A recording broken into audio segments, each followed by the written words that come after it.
ସମସ୍ତଙ୍କୁ ଶୁଭ ସନ୍ଧ୍ୟା। ଆଜି ରାଜନୀତି ବିଜ୍ଞାନର ସଂଖ୍ୟା ବ୍ୟବସ୍ଥା ବିଷୟରେ କିଛି କହିବାକୁ ଆସିଛି। ତେବେ ପିଲାମାନେ ଆମର ନୂଆ ନିୟମ ଅନୁସାରେ ଆମର ଇଣ୍ଟରନାଲରେ ଯେଉଁ ବିଷୟଟା ପଢ଼ିଛି ସେ ବିଷୟଟା ଆଉ ଆମର ବୋର୍ଡ଼ ପରୀକ୍ଷାରେ ଆସିବ ନାହିଁ। ତେବେ ଆମର ଗଣତନ୍ତ୍ର ବିଷୟଟି ରାଜନୈତିକ ଦଳ ବିଷୟଟି ଆମର এই ବୋର୍ଡ଼ ପରୀକ୍ଷାରେ ପଡ଼ିବ ନାହିଁ। ତେଣୁ ଆମେ ସଂଘୀୟ ବ୍ୟବସ୍ଥାଠୁ ଆରମ୍ଭ କରିବା। ସଂଘୀୟ ବ୍ୟବସ୍ଥାରେ ଆମେ ଦେଖିବାକୁ ଗଲେ ଏଥିରେ ପିଲାମାନେ 4ଟି ଲଙ୍ଗ କୋଶ୍ଚିନ୍ ଅଛି। ଯେମିତି ଦେଖିବା, ଫାର୍ଷ୍ଟ କୋଶ୍ଚିନ୍ ଆସିବ ଭାରତୀୟ ସଂଘୀୟ ବ୍ୟବସ୍ଥାର ଲକ୍ଷଣ ଗୁଡ଼ିକୁ ବର୍ଣ୍ଣନା କର। ସେକେଣ୍ଡରେ ଆମେ ଦେଖିବା ଭାରତରେ କେନ୍ଦ୍ର ଆଉ ରାଜ୍ୟ ମଧ୍ୟରେ ଥିବା ବ୍ୟବସ୍ଥାପିକା ସମ୍ପର୍କକୁ ବର୍ଣ୍ଣନା କର। ତୃତୀୟ କୋଶ୍ଚିନ୍ ଭାରତରେ କେନ୍ଦ୍ର ଓ ରାଜ୍ୟ ମଧ୍ୟରେ ଥିବା ପ୍ରଶାସନିକ ସମ୍ପର୍କକୁ ବର୍ଣ୍ଣନା କର। ଏବଂ ଚତୁର୍ଥ କୋଶ୍ଚିନ୍ ଆସୁଛି ଭାରତରେ କେନ୍ଦ୍ର ଓ ରାଜ୍ୟ ମଧ୍ୟରେ ଥିବା ଆର୍ଥିକ ସମ୍ପର୍କକୁ ବର୍ଣ୍ଣନା କର। ତା ସହିତ ପିଲାମାନେ ଆମେ ଦେଖିବା ଆଉ ଗୋଟେ ଅଛି ଭାରତରେ କେନ୍ଦ୍ରୀକରଣର ବୈଶିଷ୍ଟ୍ୟ। ଏତିକି ଆମର 5ଟା ଲଙ୍ଗ କୋଶ୍ଚିନ୍ ଆସିବ। ତେବେ ଆଙ୍କମାନଙ୍କ ମଧ୍ୟରୁ ଭେରି ଇମ୍ପୋର୍ଟାଣ୍ଟ ହେଉଛି ଭାରତୀୟ ସଂଘୀୟ ବ୍ୟବସ୍ଥାର ଲକ୍ଷଣ ଗୁଡ଼ିକୁ ବର୍ଣ୍ଣନା କର ଏବଂ ଦ୍ୱିତୀୟରେ ଭାରତରେ କେନ୍ଦ୍ର ଆଉ ରାଜ୍ୟ ମଧ୍ୟରେ ବ୍ୟବସ୍ଥାପିକା ସମ୍ପର୍କକୁ ବର୍ଣ୍ଣନା କର। ଏଇ 2ଟା କୋଶ୍ଚିନ୍ ଆମେ ପିଲେ ଆସିବ ବୋଲି ଆମେ ସମ୍ଭାବନା ରଖିଛୁ, କିନ୍ତୁ ଆପଣମାନେ ସବୁ ଟିକେ ପଢ଼ନ୍ତୁ। ତା ଭିତରେ ଏଇ 2ଟା କୋଶ୍ଚିନ୍ ଟିକେ ଧ୍ୟାନ ଦିଅନ୍ତୁ। ତେବେ ସଂଘୀୟ ରାଷ୍ଟ୍ର କହିଲେ କ'ଣ, ଏଥିରେ କ'ଣ ତା ଲକ୍ଷଣ ଅଛି? ଭାରତ ସଂଘୀୟ ନା ଅର୍ଦ୍ଧ ସଂଘୀୟ ରାଷ୍ଟ୍ର? ଏଥିରେ କେନ୍ଦ୍ର ତାଲିକା, ରାଜ୍ୟ ତାଲିକା, ଯୁଗ୍ମ ତାଲିକା, ବଳକା କ୍ଷମତା, ରାଷ୍ଟ୍ରପତୀୟ ଶାସନ, ଜାତୀୟ ଜରୁରୀକାଳୀନ ପରିସ୍ଥିତି, ଆର୍ଥିକ ଜରୁରୀକାଳୀନ ପରିସ୍ଥିତି, ଏସବୁ କୋଶ୍ଚିନ୍ ପିଲେ 3 ମାର୍କିଆ ସବୁ ଆସିବ। ତେବେ ସଂଘୀୟ ରାଷ୍ଟ୍ର କହିଲେ ଆମେ କ'ଣ ବୁଝିବା? ସଂଘୀୟ ରାଷ୍ଟ୍ର ହେଉଛି ଯେଉଁଠାରେ କେନ୍ଦ୍ର ସରକାର ଥିବ, ରାଜ୍ୟ ସରକାର ଥିବ, ଶାସନର ସୁବିଧା ପାଇଁ ସେମାନଙ୍କ ମଧ୍ୟରେ କ୍ଷମତାର ବଣ୍ଟନ କରାଯାଇ ଏକ ଲିଖିତ ସମ୍ବିଧାନ ଦ୍ୱାରା ସେଗୁଡ଼ିକୁ ସୁରକ୍ଷା କରାଯାଇଥାଏ। ତାକୁ ଆମେ ପିଲେ ସଂଘୀୟ ରାଷ୍ଟ୍ର ବୋଲି କହିବା। ସେହି ଦୃଷ୍ଟିରୁ ଯୁକ୍ତରାଷ୍ଟ୍ର ଆମେରିକା ହେଉଛି ଗୋଟିଏ ସଂଘୀୟ ରାଷ୍ଟ୍ର। ଭାରତରେ ପିଲେ ଦେଖିବାକୁ ଗଲେ ଭାରତରେ ସଂଘୀୟ ରାଷ୍ଟ୍ରର କିଛି ଲକ୍ଷଣ ଅଛି, ଐକ୍ୟ ରାଷ୍ଟ୍ରର କିଛି ଲକ୍ଷଣ ଅଛି। ପ୍ରଫେସର କେସି ହୁଏନଙ୍କ ମତରେ ଭାରତ ହେଉଛି ଗୋଟିଏ ଅର୍ଦ୍ଧ ସଂଘୀୟ ରାଷ୍ଟ୍ର। ଆମର ସମ୍ବିଧାନର 1 ଧାରାରେ ପିଲାମାନେ କୁହାଯାଇଛି ଭାରତ ହେଉଛି ରାଜ୍ୟମାନଙ୍କର ଏକ ସମଷ୍ଟି, କିନ୍ତୁ ଭାରତୀୟ ସମ୍ବିଧାନର କୌଣସି ଜାଗାରେ ପିଲେ ଲେଖା ନାହିଁ ଯେ ଭାରତ ହେଉଛି ଗୋଟିଏ ସଂଘୀୟ ରାଷ୍ଟ୍ର। ତା ସହିତ ଏଠାରେ କେନ୍ଦ୍ର ଓ ରାଜ୍ୟ ମଧ୍ୟରେ ସମସ୍ତ କ୍ଷମତା ରହିଥିଲେ ମଧ୍ୟ ବାସ୍ତବରେ ଜରୁରୀକାଳୀନ ପରିସ୍ଥିତି ଏବଂ ସ୍ୱତନ୍ତ୍ର ପରିସ୍ଥିତିରେ କେନ୍ଦ୍ର ହାତରେ ସବୁ କ୍ଷମତା ପିଲେ ରହିଥାଏ। ସେହି କାରଣରୁ ଏ ସିନା ଆକାରରେ ଦେଖିବାକୁ ସଂଘୀୟ, କିନ୍ତୁ କାର୍ଯ୍ୟତଃ ହେଉଛି ଐକିକ। ତେଣୁ ଭାରତ ହେଉଛି ପ୍ରଫେସର କେଶୁଭରଙ୍କ ମତରେ ଗୋଟିଏ ଅର୍ଦ୍ଧ ସଂଘୀୟ ରାଷ୍ଟ୍ର। ତାହେଲେ ସଂଘୀୟ ରାଷ୍ଟ୍ରରେ ଲକ୍ଷଣ କ'ଣ?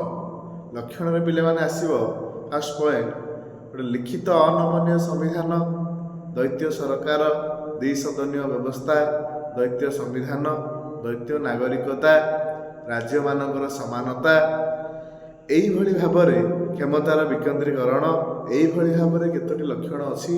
ଆମେ ଯେତେବେଳେ ଲଙ୍ଗ କୋଶ୍ଚିନ୍ ଲେଖିବା ଆମର ପ୍ୟାଟର୍ନ ଅନୁସାରେ ଆମର ପୂର୍ବ ଇୟରରେ ଲଙ୍ଗ କୋଶ୍ଚିନ୍ ଥିଲା 7 ଅଧେ, ଆମେ 4ଟି କୋଶ୍ଚିନ୍ ଲେଖୁଥିଲୁ। କିନ୍ତୁ ଏବେ ଆମର ଲଙ୍ଗ କୋଶ୍ଚିନ୍ 8 ମାର୍କିଆ ହେଇଛି, ଆମେ 3ଟି କୋଶ୍ଚିନ୍ ଲେଖିବା।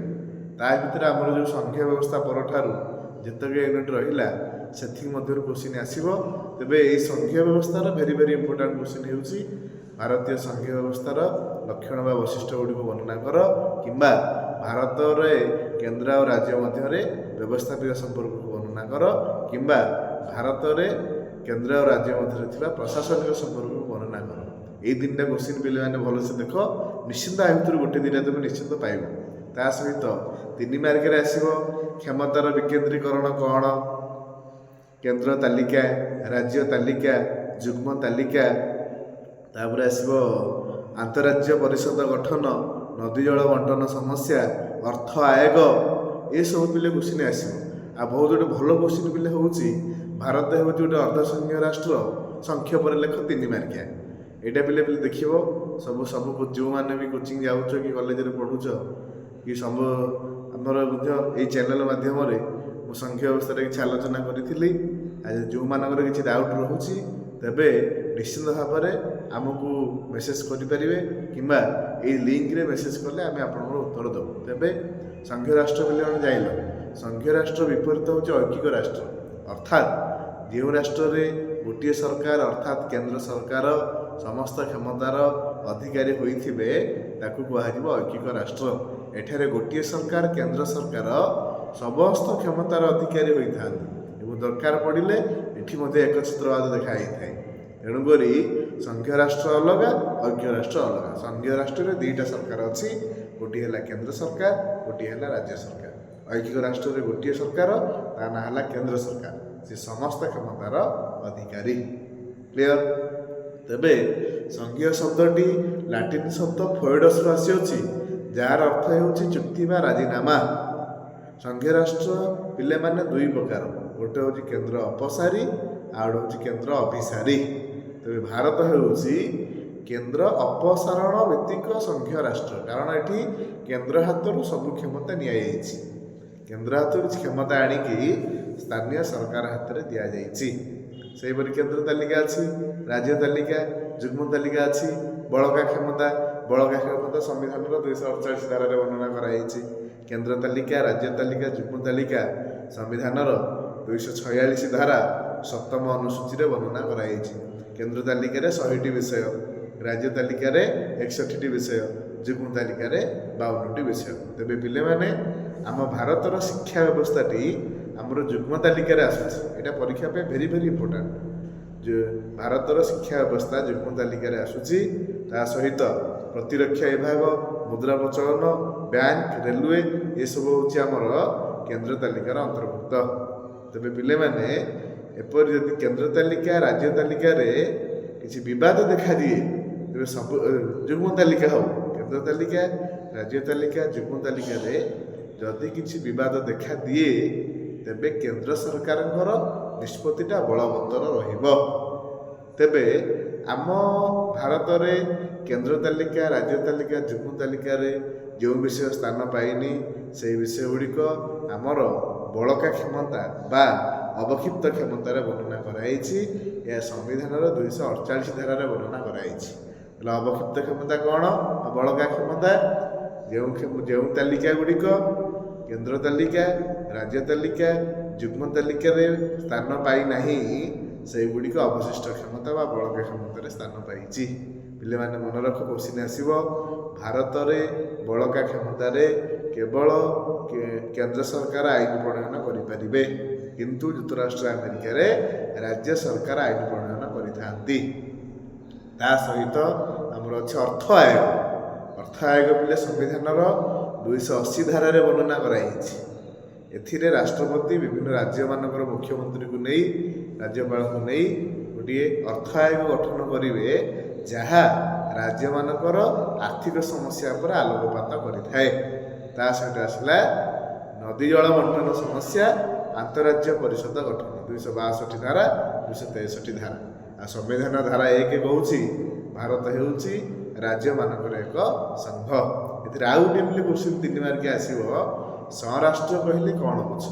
ସଂରାଷ୍ଟ୍ର ହେଉଛି ଯେତେବେଳେ ସ୍ୱାଧୀନ ଓ ସାର୍ବଭୌମ ରାଷ୍ଟ୍ରମାନେ ମିଶି ଗୋଟିଏ ଇଚ୍ଛାକୃତ ଢିଲା ସଂଗଠନ ଗଠନ କରିଥାନ୍ତି, ତାକୁ ଆମେ ସଂରାଷ୍ଟ୍ର ବୋଲି କହୁ ବା ରାଷ୍ଟ୍ରସଂଘ ବୋଲି କହୁ। ତେବେ ସଂରାଷ୍ଟ୍ର ଦ୍ୱାରା କୌଣସି ନୂତନ ରାଷ୍ଟ୍ର ଗଠନ ହୁଏ ନାହିଁ, କି ଏମାନଙ୍କର ସାର୍ବଭୌମ କ୍ଷମତା ନାହିଁ, ଏମାନଙ୍କର ନିଜସ୍ୱ ସମ୍ବିଧାନ ନାହିଁ। ଏ ଦରକାର ପଡ଼ିଲେ ଯେତେବେଳେ ମନ ହେଉଥିବ ଭାଙ୍ଗି ଦିଆଯାଇପାରିବ। ତେବେ ସଂରାଷ୍ଟ୍ରର ଉଦାହରଣ ପିଲେ କ'ଣ?